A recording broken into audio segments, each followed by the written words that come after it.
দেবতা আর দৈত্যের কথা তো অনেক শুনেছেন নিশ্চয়ই, কিন্তু এদের সৃষ্টি কোথা থেকে তা কি জানেন?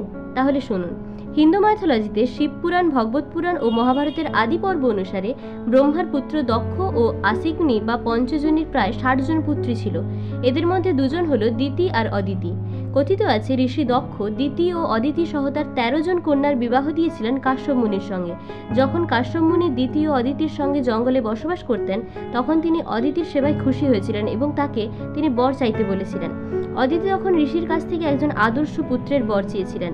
ফলস্বরূপ অদিতির গর্ভ থেকে জন্ম নিয়েছিল ইন্দ্র, এবং এরপর তিনি আরও ১২ জন অদৈত্য বা দেবতার জন্ম দিয়েছিলেন, যারা হলেন বরুণ, পর্যন্ত, মিত্র, আমসা, পুষাণ, ধাত্রী, আর্যমান, সূর্য, ভগ, সাবিত্রী, বরুণ এবং বিষ্ণু। উল্লেখ্য, অদিতি কথার অর্থ হল অসীম বা সীমাহীন। অপরদিকে দিতির কাছ থেকে যে সন্তানরা জন্ম নিয়েছিল তাদেরকে বলা হয় দৈত্য বা অসুর, যাদের মধ্যে